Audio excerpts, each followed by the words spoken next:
राधे दोस्तों। तो मैं आज क्लास 12th बायोलॉजी मानव जनन का अगला लेक्चर लेकर के आया हूं, जिसमें चर्चा करने वाले हैं हम स्त्री जनन तंत्र पर। मैंने पिछले वीडियो में स्त्री जनन तंत्र के कुछ भागों पर चर्चाएं की थी। तो किस भाग पर चर्चा की गई थी? तो अंडाशय पर। और इसमें स्त्री जनन तंत्र में कौन कौन सा भाग किस जगह स्थित होता है, इस पर मैंने इन डिटेल इन डेप्थ चर्चाएं की थी। और आज का जो टॉपिक होने वाला है वो चर्चा होने वाला फैलोपियन नलिका पर, गर्भाशय पर, योनि पर, बाह्य जनन इंद्रिय पर। इन तमाम बिंदुओं पर आज चर्चा करेंगे इन डिटेल इन डेप्थ। चलिए बिना देर किए हुए आज की वीडियो की शुरुआत करते हैं। और आज आपको हम समझाते हैं कि फैलोपियन नलिका क्या है, गर्भाशय क्या है, योनि क्या है, बाह्य जनन इंद्रिय क्या है। इन तमाम बिंदुओं पर मैं चर्चा करूंगा। तो चलिए बिना देर किए हुए चर्चा शुरुआत करते हैं। तो ये जो है आपका ये मानव का स्त्री जनन तंत्र का प्रारूपिक चित्र है। यहां पर हम इस प्रकार बनाए थे, उंगली नुमा संरचना होता है, यहां पर भी उंगली नुमा संरचना होता है। दोनों जगह उंगली नुमा संरचना है और ये दोनों उंगली नुमा संरचना अंडाशय से जुड़ी होती है। और ये वाला भाग यहां आकर के सक्रिय संरचना में परिवर्तित हो जाती है और इसी सक्रिय संरचना को योनि कहा जाता है। इस पर भी चर्चा करेंगे। तो ये भाग जो था इसे कहते हैं हम अंडाशय। इस भाग को बोलते हैं फैलोपियन नलिका या अंडवाहिनी नलिका या डिंब वाहिनी नलिका या फैलोपियन ट्यूब। ये वाला भाग आपका गर्भाशय कहलाता है। ये वाला भाग गर्भाशय। यहां पर आते हैं तो योनि ग्रीवा कहलाता है या गर्भाशय ग्रीवा। उसके बाद योनि है और योनि के बाद जो होता है बाबू उसे कहते हैं बाह्य जननेंद्रिय। योनि के बाद जो भी संरचनाएं होती है उसे हम बाह्य जननेंद्रिय कहते हैं। तो ये जो सबसे पहले मैंने अंडाशय के बारे में इन डिटेल इन डेप्थ चर्चा कर दिए थे। तो चलिए शॉर्ट में थोड़ा सा हम चर्चा कर देते हैं। अंडाशय क्या है? अंडाशय प्राथमिक लैंगिक जननांग है स्त्रियों का। स्त्रियों का प्राथमिक लैंगिक जननांग अंडाशय होता है, अर्थात इसे ही जनन कहते हैं। और अंडाशय में ही अंडाणु का निर्माण होता है। अंडाशय की संरचना के बारे में भी मैंने बताई थी। अगर नहीं देखे हैं तो तुरंत आपको वीडियो में लिंक शो हो रहा होगा, वीडियो में लिंक शो हो रहा, उस लिंक की सहायता से आप जाकर के उस वीडियो को भी देख सकते हैं और अंडाशय की संरचना को इन डिटेल इन डेप्थ समझ सकते हैं। क्योंकि अभी तक बोर्ड में ये क्वेश्चन नहीं आया है और अब जैसा पैटर्न बनते जा रहा है वो पैटर्न आपको ये साबित कर रहा है कि हर बार नया क्वेश्चन पूछ रहा है। और ये अब की बार क्वेश्चन अंडाशय की संरचना 2027 बोर्ड एग्जाम में पूछ ले, ये कोई टेंशन वाली बात नहीं या कोई दिक्कत वाली बात नहीं होनी चाहिए। इसीलिए हम आपसे उम्मीद करेंगे कि इस संरचना को देखें, समझे और याद करें और प्रॉपर लिखें और इतना बेहतर तैयार करके जाएं कि एग्जाम में ये सवाल आपसे ना छूटे। तो चलिए अब चर्चा करते हैं फैलोपियन नलिका। तो अंडाशय को गर्भाशय से जोड़ने वाली पतली नलीनुमा संरचना को फैलोपियन नलिका कहते हैं। अंडाशय को गर्भाशय से जोड़ने वाली पतली सक्रिय नलिका को फैलोपियन नलिका कहते हैं या अंडवाहिनी नलिका कहते हैं या डिंबवाहिनी नलिका कहते हैं। यह फैलोपियन नलिका। फैलोपियन नलिका देखिएगा यहां पर उंगली नुमा प्रवर्ध है। ये देखिए बीच वाला भाग और आखिरी भाग, अर्थात फैलोपियन नलिका 3 भागों में बटी होती है। फैलोपियन नलिका 3 भागों में बटी होती है। ये जो आपका दिख रहा है जहां पर उंगली नुमा प्रवर्ध, इसे बोलते हैं कीपक। इसे कहते हैं बाबू कीपक या इनफंडिबुलम। कीपक या इनफंडिबुलम, कीपक कहते हैं या इनफंडिबुलम कहते हैं। तो फैलोपियन नलिका वह भाग, फैलोपियन नलिका का वह भाग जो अंडाशय के करीब होता है। फैलोपियन नलिका का वह भाग जो अंडाशय के करीब होता है और जिसके मुख पर उंगली नुमा प्रवर्ध पाई जाती है, अर्थात जो कीप नुमा संरचना होता है उसे कीपक कहते हैं। कीप इस प्रकार आप देखे होइएगा, जिससे जब तेल वगैरह निकाली जाती है तो इस प्रकार की संरचना में रख करके, इस प्रकार की संरचना से तेल एक बर्तन से दूसरे बर्तन में बदल दी जाती है, इसी को बोलते हैं कीपक। इसी प्रकार की संरचना यहाँ पर दिखता है, इसी प्रकार की संरचना दिखता है ये कीपक के जैसा। और ये जो कीपक नुमा संरचना दिख रहा है इसी को कीपक या इनफंडिबुलम कहते हैं। कीपक के मुख पर उंगली नुमा प्रवर्ध पाई जाती है। कीपक के मुख पर उंगली नुमा प्रवर्ध पाई जाती है। उंगली नुमा प्रवर्ध, उंगली नुमा प्रवर्ध को झालर या झल्लरी कहते हैं। यहां पर जो बाबू उंगली नुमा प्रवर्ध है, इस उंगली नुमा प्रवर्ध को झल्लरी या झालर कहते हैं। आशा करते हैं यहां तक आपको बहुत बेहतर समझ आ रहा हो। फैलोपियन नलिका की लंबाई कहेगा, इसकी लंबाई होती है 10 से 12 सेंटीमीटर। 10 से 12 सेंटीमीटर लंबी होती है फैलोपियन नलिका। फैलोपियन नलिका 10 से 12 सेंटीमीटर लंबी होती है। तो यहां तक अब आपको क्लियर हो गया होगा, यहां तक अब आपको क्लियर हो गया होगा कि लंबाई इसकी 10 से 12 सेंटीमीटर, इसके वह भाग जो अंडाशय के करीब होता है उसे कीपक या इनफंडिबुलम कहते हैं। बहुत बढ़िया बात, हम आशा करते हैं यहां तक अब आपको समझ आ गया हो। दूसरा होता है तुम्बिका,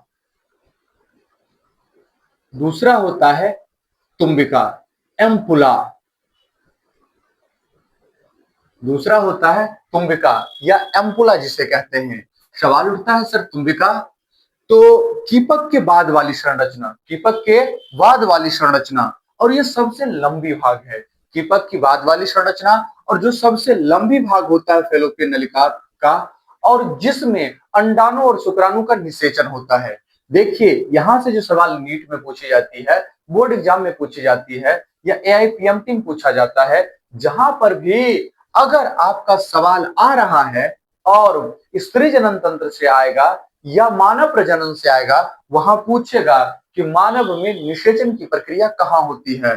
तो अभी तक आप क्लास 10th में क्या पढ़ते आए हैं कि निषेचन की प्रक्रिया, निषेचन की प्रक्रिया फैलोपियन नलिका में होती है। अब फैलोपियन नलिका का भी भाग पढ़ रहे हैं। फैलोपियन नलिका का 3 भाग, कीपक है इनफंडिबुलम, दूसरा तुम्बिका, तीसरा संकीर्ण पथ।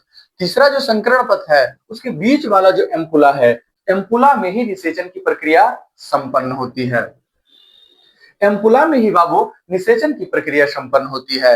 ये जो निषेचन की प्रक्रिया एम्पुला में हो रही है, लेकिन अगर एनसीईआरटी, अब तो आप लोग बहुत पीछे हो गए हैं, अगर एनसीईआरटी 2015 से पहले वाला पढ़िएगा, 2015 से पहले वाला पढ़िएगा, तो ये तुम्बिका है, उसके बाद संकीर्ण पथ पढ़ाएंगे, इसके आगे संकीर्ण पथ, इसे बोलते तुम्बिका संकीर्ण पथ संधि स्थल। इस जगह पर क्या बोलते हैं इसे, तुम्बिका संकीर्ण पथ संधि स्थल। तो कहा जाता है कि कहा नहीं जाता, पहला किताब अगर 2015 से पहला वाला पढ़िएगा आपको मालूम चलेगा, वहां एनसीईआरटी ये लाइन मेंशन किए हुए है कि निषेचन की प्रक्रिया स्त्रियों में तुम्बिका संकीर्ण पथ संधि स्थल पर होता है। तुम्बिका संकीर्ण पथ संधि स्थल पर होता है। यहां तक तो क्लियर हो गया होगा कि तुम्बिका संकीर्ण पथ संधि स्थल पहला किताब कहता है, और नया किताब कहता है कि मानव में निषेचन की प्रक्रिया तुम्बिका या एम्पुला में होता है। तुम्बिका या एम्पुला में होता है। तीसरा भाग, तीसरा भाग है संकीर्ण पथ।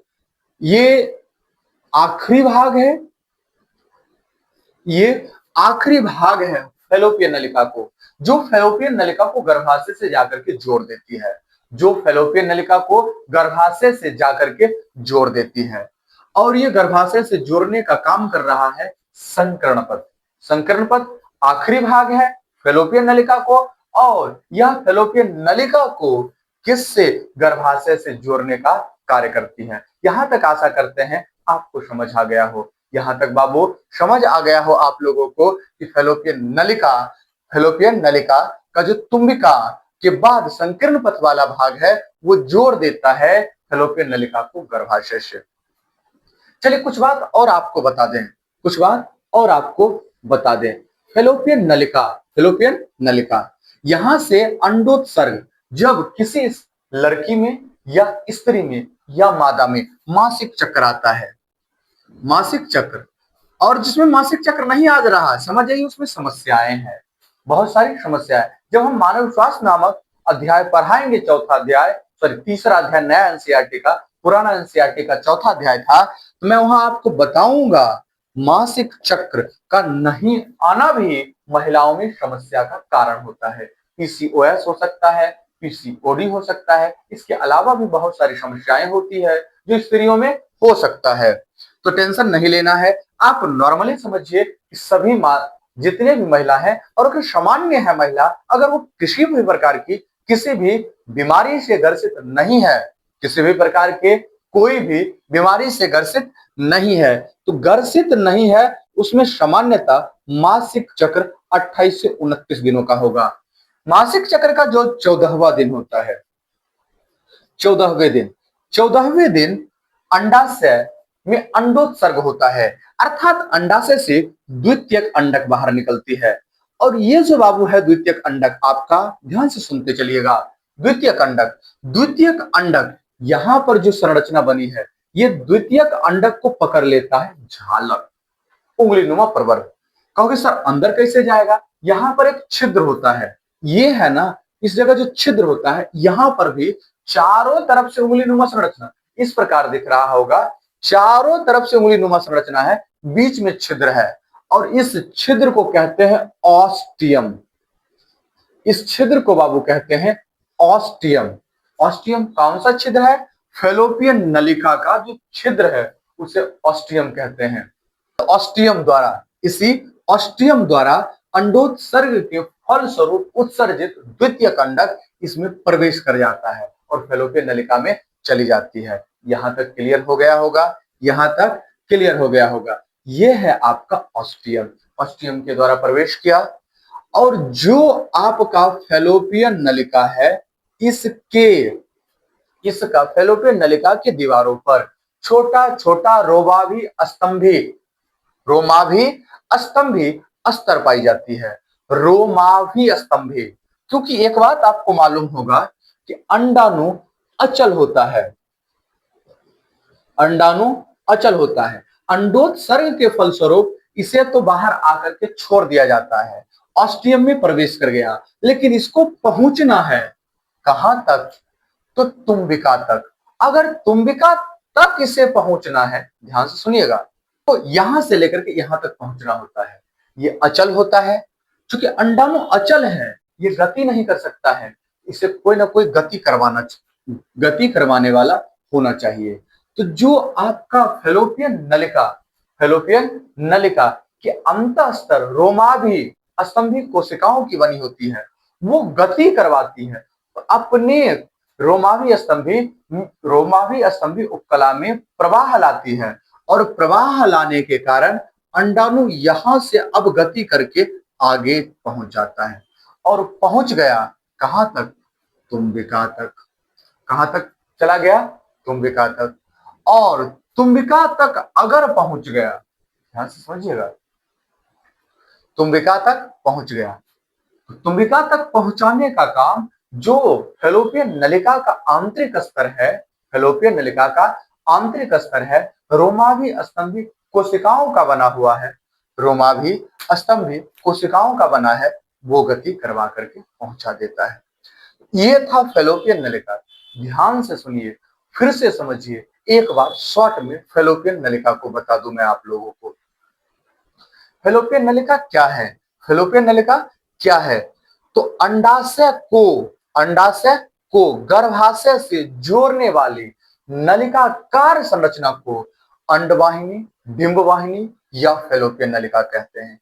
इसकी लंबाई लगभग 10 से 12 सेंटीमीटर होती है। इसकी लंबाई लगभग 10 से 12 सेंटीमीटर होती है। ध्यान से सुनिएगा, इसकी लंबाई बाबू 10 से 12 सेंटीमीटर। इसके 3 भाग, कीपक या इनफंडिबुलम, दूसरा तुमिका या एम्पुला, और तीसरा है संकीर्ण पथ, एस्थमस कहा जाता है। इसे स्थमस कहते हैं या एस्थमस कहते हैं। यहां तक में दिक्कत नहीं होना चाहिए। इसके 3 भाग, जो वे भाग जो अंडाशय के करीब होता है और कीपनुमा संरचना बना होता है, उसे कीपक या इनफंडिबुलम कहते हैं। कीपक का अग्रभाग पर उंगली नुमा प्रवर्ध पाई जाती है, जिस उंगली नुमा प्रवर्ध को झालर या झल्लरी कहते हैं। उंगली नुमा प्रवर्ध पर एक छिद्र पाई जाती है, जिस छिद्र को ऑस्टियम कहते हैं, और इसके अंदर फैलोपियन नलिका के अंदर रोमाभी स्तंभी उपकला पाई जाती है, जो अंडाणु को गति करवाने का काम करता है। बीच वाला भाग आपका तुम्बिका है, बीच वाला भाग तुम्बिका है, और ये देखिए कीपक के बाद वाला भाग तुम्बिका कहलाता है। तुम्बिका वो स्थान है जहां पर नर युग्मक शुक्राणु और मादा युग्मक अंडाणु का संलयन होता है, अर्थात निषेचन की प्रक्रिया तुम्बिका में ही संपन्न होती है। तुम्बिका किसे कहेंगे? तो कीपक के बाद वाले फैलोपियन नलिका के भाग को तुम्बिका कहा जाता है, तुम्बिका कहा जाता है। और आखिरी वाला भाग फैलोपियन नलिका का वह भाग जो फैलोपियन नलिका के शेष भाग को गर्भाशय से जोड़ती है, उसे संकीर्ण पथ कहते हैं। पहला जो किताब है 2015 से पहला वाला एनसीईआरटी, वो क्या कहता है बाबू, ध्यान से समझिएगा। वो कहता है कि मानव में निषेचन की प्रक्रिया तुम्बिका संकीर्ण पथ संधि स्थल पर होता है। अगर वर्तमान समय में नीट में क्वेश्चन आता है, नीट में या एआईपीएमटी में आता है, या अगर पैरामेडिकल के कोर्सेस वाले में क्वेश्चन आता है, वहां पर यह बात आपको नहीं लिखनी है, ये गलत हो जाएगी। तो क्या लिखना है? तुम्बिका वाले स्थान पर, ध्यान से सुनिएगा, तुम्बिका वाले स्थान पर निषेचन की प्रक्रिया मानव में संपन्न होती है। तो मैंने अभी केवल और केवल चर्चा किया है फैलोपियन नलिका पर। अब चर्चा करेंगे गर्भाशय पर, ध्यान से सुनिएगा। अब चर्चा करेंगे गर्भाशय पर। चर्चा होगा बाबू गर्भाशय पर या यूटेरस पर, गर्भाशय या यूटेरस पर चर्चा करेंगे। ध्यान से समझिएगा। ये मान लीजिए गर्भाशय है, ये मान लीजिए गर्भाशय है, ध्यान से सुनिएगा। ये मान लीजिए गर्भाशय है, ये मान लीजिए मानव का स्त्री जनन तंत्र है, मानव का स्त्री जनन तंत्र है। इधर भी ये वाला भाग होगा, ये दोनों अंडाशय है। ये तो फैलोपियन नलिका होती है। मैंने अभी इसके बारे में इन डिटेल इन डेप्थ चर्चाएं कर दी है, मैंने इसके बारे में अभी इन डिटेल इन डेप्थ चर्चा कर दी है। अब हम चर्चा करने वाले हैं गर्भाशय के बारे में। अब हम बाबू चर्चा करने वाले हैं गर्भाशय के बारे में। तो मानव का जो गर्भाशय है, मानव स्त्री में जो गर्भाशय पाई जाती है, इसका आकार होता है उल्टे नासपाती के आकार का। मानव के गर्भाशय का आकार उल्टे नासपाती के आकार का होता है। ध्यान से सुनिएगा बाबू, उल्टे नासपाती के आकार का होता है। यहां तक क्लियर हो गया होगा, उल्टे नासपाती का। और ऊपर वाला भाग देखिए, ये गुंबद जैसा दिख रहा है, इसीलिए इसे बोलते हैं गुंबदाकार।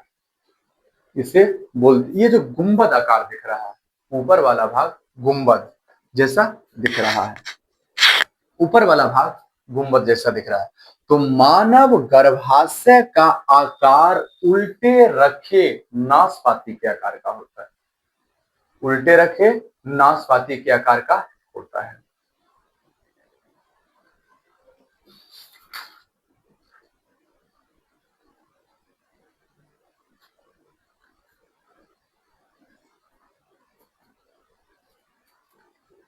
मानव गर्भाशय का आकार उल्टे रखे नासपाती के आकार का होता है।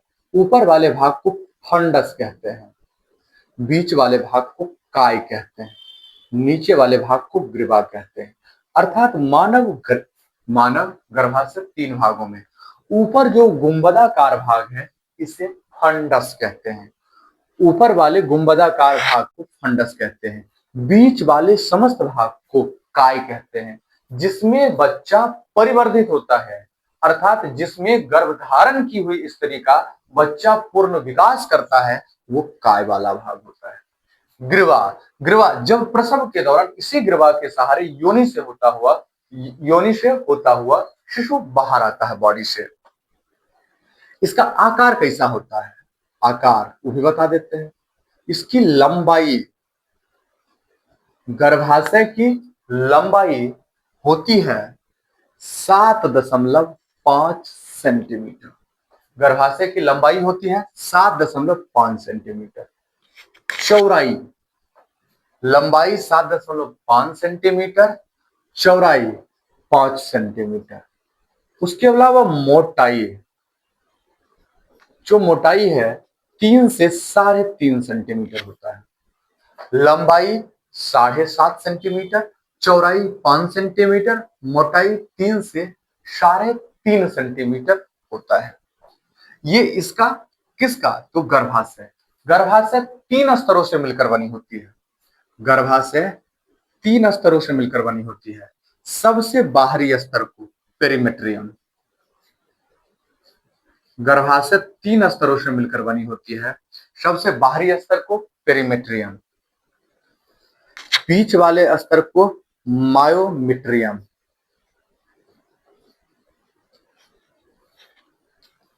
बीच वाले भाग को मायोमेट्रियम। ये जो है आपके सामने आखिरी वाले भाग को एंडोमेट्रियम। मैंने आपको बताया गर्भाशय 3 स्तरों से मिलकर बनी होती है। सबसे बाहरी स्तर को पेरिमेट्रियम, सबसे बाहरी स्तर को पेरिमेट्रियम, मध्य वाले को मायोमेट्रियम, अंदर वाले को एंडोमेट्रियम।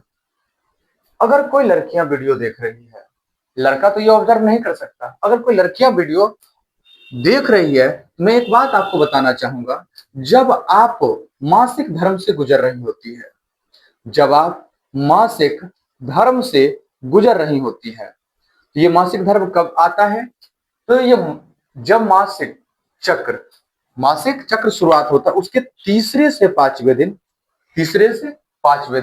द्वितीयक अंडक जो अनिषेचित होता है, उसके साथ साथ ये टूटा हुआ अंतःस्तर, ये अंतःस्तर टूटता है। उसके अलावा इसमें द्वितीयक अंडक होता है, रक्त कोशिकाएं होती है, सब मिल करके एक तरल का निर्माण करती है, जिसे रज कहते हैं। और यही जब बॉडी से बाहर आता है, चूंकि अंतःस्तर टूटा है, पूरा पूरा टूटता है, भयंकर पीड़ा होती है, भयंकर दर्द का अनुभव होता है, अनुमान नहीं लगा सकता। जो इस पीड़ा से गुजरता है वही जानता है कितना ज्यादा पीड़ा है। ये रजस्राव, और रजस्राव बाहर आता है, अर्थात मासिक चक्र के दौरान एंडोमेट्रियम ही टूटता है। यह भार कितना सहन कर सकता है, सवाल ये उठता है। ये जो आपका गर्भाशय है, ये कितना भार सहन कर सकता है? ये लगभग 10 से 15 केजी भार को सहन कर सकता है। कहोगे क्या कहना चाह रहे हैं आप, ये सच बात है? जी हाँ देवी और सज्जनों, ये 10 से 15 केजी भार को सहन कर सकता है। क्योंकि जब शिशु विकास कर रहा होता है, तो केवल शिशु ही नहीं होता है गर्भाशय में, उसके अलावा बहुत सारे द्रव भी होते हैं जो उसको पोषण दे रहे होते हैं, सुरक्षा दे रहे होते हैं।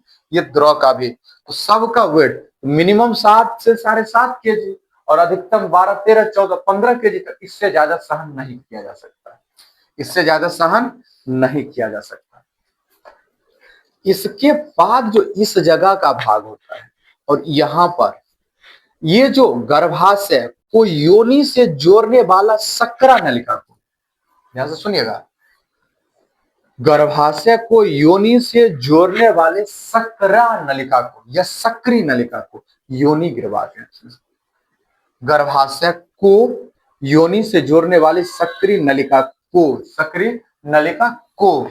योनि ग्रीवा कहते हैं। ये सब अभी ऐसे दिख रहा है, ये सब श्रोणि पेल्विक रीजन में फैलाव आ जाता है जिस समय प्रसव होता है। जिस समय प्रसव होता है पेल्विक रीजन में फैलाव आता है। चलिए आगे भी मैं आपको चर्चा कर देता हूं। इसके बाद वाला जो भाग है वो योनि होता है। योनि इस प्रकार का संरचना है। ये पूरा पूरा एक थैलीनुमा संरचना है। थैलीनुमा संरचना। कुछ चीजें आज मैं आपको बताऊंगा। जितनी भी भ्रांतियां हैं लोगों को, वो सारी भ्रांतियां मैं आज आप लोगों को खत्म कर दूंगा। ये आपका योनि योनि योनि मैथुनांग है। मैथुनांग, ध्यान से समझिए। योनि मैथुनांग है। जिस प्रकार नर का पेनिस है, नर का पेनिस है या शिश्न है, उसी प्रकार मादा में योनि है। जिस प्रकार नर के पेनिस में उत्तेजना आती है संभोग करने के लिए, उत्तेजना उत्पन्न भी योनि में होता है। ध्यान से सुनते चलिएगा। योनि में उत्तेजना उत्पन्न होता है। इसकी आकार लगभग 4 से लेकर के 6 सेंटीमीटर तक होता है। इसका आकार लगभग 4 से लेकर के 6 सेंटीमीटर तक होता है। और इस जगह पर अगर आकर के शिश्न टच करता है तब जाकर के आपको मालूम चलता है कि सही सेटिस्फेक्शन मिलती है। ये जो अभी के समय में बहुत सारी भ्रांतियां चल रही है कि पेनिस का आकार बहुत लंबा होना चाहिए, जी नहीं। सेटिस्फेक्शन पेनिस के आकार बड़ा होने से नहीं मिल सकता।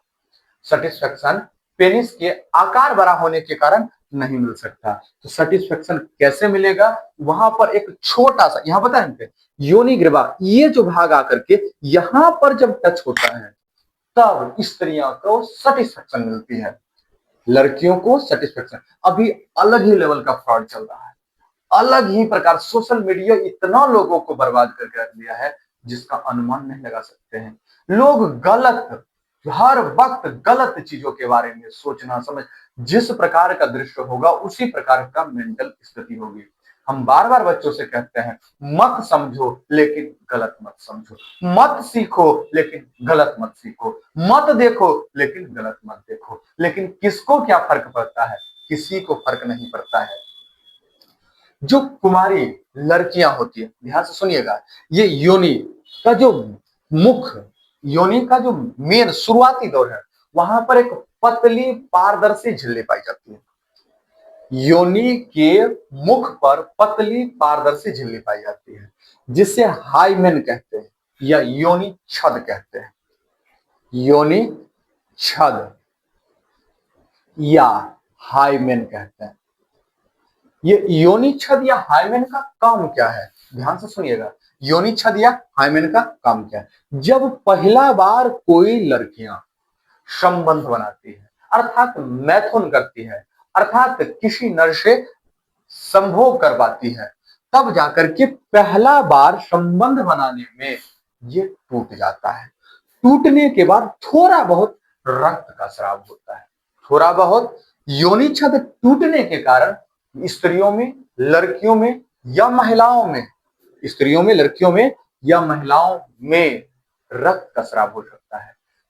अगर पहला बार मैथुन कर रहा है और उस समय रक्त का स्राव ना हो, इसका मतलब ये नहीं है कि उसका कौमार्य भंग हो चुका है, जी नहीं। हो सकता है ये योनि छद बहुत घुड़सवारी करते हुए, साइकिल चलाते हुए, कबड्डी खेलते हुए, क्रिकेट खेलते हुए, किसी भी प्रकार के गेम खेलते हुए समय भी ये योनि छद टूट सकता है या हाइमेन टूट सकता है। इसलिए योनि छद के प्रेजेंस या अब्सेंट ये डिसाइड नहीं कर सकता कि कोई लड़की कौमार्य है या नहीं है। किसी के कौमार्यता पर इस बात को लेकर के या पवित्रता पर इस बात को लेकर के आप कतई दोषी नहीं ठहरा सकते कि उसमें योनि छद पहले टूट चुका था। इसकी कोई गारंटी नहीं है, इसकी कोई गारंटी नहीं है। वो केवल और केवल संबंध बनाने के कारण ही योनि छद टूटता है, जी नहीं। योनि छद ऐसे भी टूट सकते हैं। तो ये है आपका हाइमेन, ये है हाइमेन। ध्यान से समझिए, योनि क्या है? ये नर के समान स्त्रियों का मैथुनांग है। यह एक थैलीनुमा संरचना है, यह एक थैलीनुमा संरचना है जिसकी लंबाई लगभग 4 से 6 सेंटीमीटर होती है। और एक बात याद रखिएगा देवी और सज्जनों, सभी लड़कियों और महिलाओं में योनि का आकार एक जैसा नहीं हो सकता है, वो अलग अलग, किसी में 3 सेंटीमीटर, किसी में 3.5, किसी में 4, किसी में 6 मैक्सिमम हुआ, 6 से बड़ा नहीं होता है। ये आप लोग गलत फहमी में मत जिए। अब किसी को कहता है कि पेनिस का आकार अलग अलग चाहिए, कोई कहता है 8 इंच चाहिए, किसी को नहीं 9। हमने आपको समझाया सेटिस्फेक्शन के लिए केवल और केवल 3.5 से 4 सेंटीमीटर के पोजीशन पर ही ये बार बार जब घर्षण होता है उसी जगह से सेटिस्फेक्शन मिलती है। लेकिन अभी अलग ही बात चल रहा है, इस पर चर्चा नहीं किया जा सकता है। यह है आपका योनि छद या हाइमेन, जो कहां मिलता है? योनि के मुख पर मिलता है। और ये जो योनि के मुख पर मिल रहा है, ये प्रथम, ये एक पारदर्शी पारदर्शी श्लेष्मा युक्त झिल्ली होती है, पारदर्शी श्लेष्मा युक्त झिल्ली होती है। इससे तरल पदार्थ बाहर आ सकता है। लेकिन पहला बार अगर संबंध बनाया जाता है, मैथुन की जाती है, तो योनि छद टूटता है, उससे रक्त का स्राव। और ये नहीं है कि केवल और केवल संबंध बनाने से ही योनि छद टूटेगा। हो सकता है घुड़सवारी कर रहा हो सकता है साइकिल चला रहा हो सकता है मोटरसाइकिल चला रहा हो सकता है कबड्डी खेल रहा हो, किसी भी प्रकार के गेम में भी ये टूट सकता है।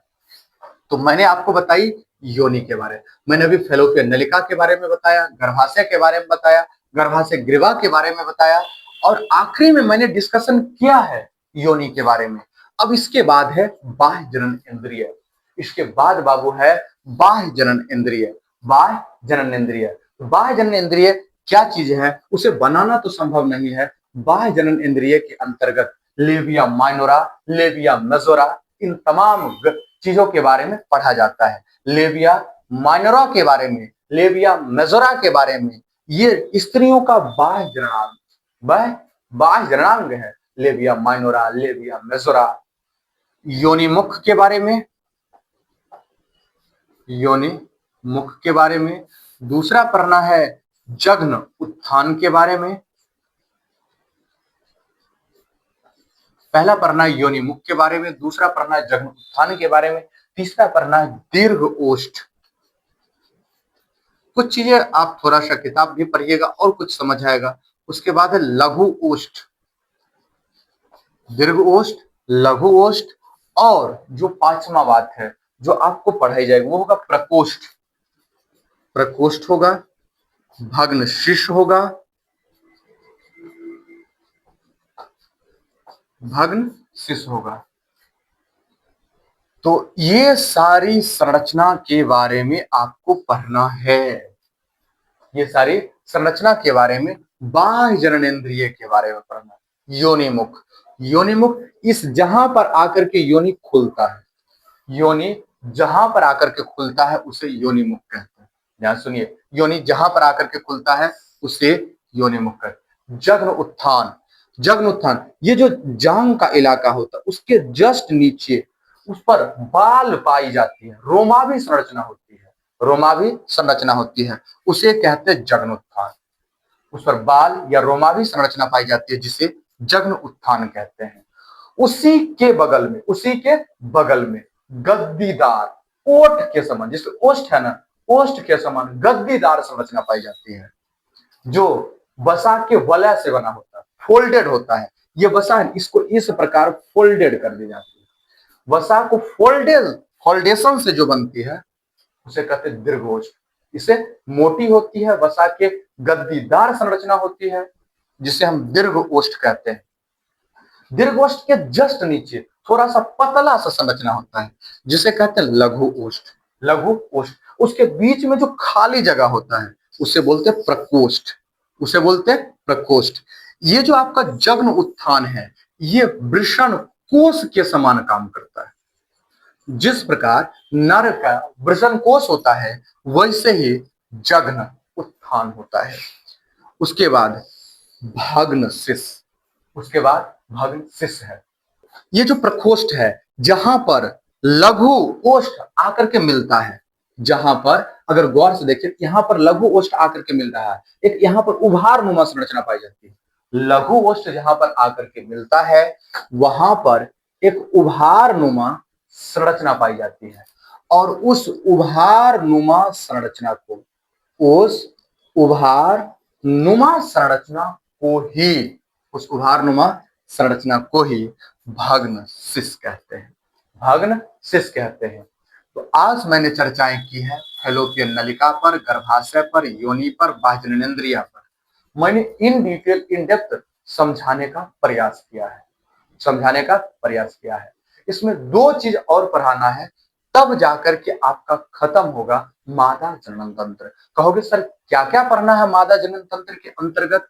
तो अब पढ़ना है एक बार्थोलिन ग्रंथि, एक पढ़ना है बार्थोलिन ग्रंथि, और एक पढ़ना है स्तन ग्रंथि। बार्थोलिन ग्रंथि और स्तन ग्रंथि पढ़ाने के बाद ही मैं जस्ट शुरू कर दूंगा युग्मक जनन। ये वीडियो कैसी लगी दोस्तों आपको? वीडियो पसंद आए तो वीडियो को लाइक कीजिए, साथ ही चैनल को सब्सक्राइब कीजिए। मिलते हैं हम आपसे अगले वीडियो में, तब तक के लिए हंसते रहिए, मुस्कुराते रहिए और पढ़ते रहिए बायोलॉजी महाराज सर के साथ।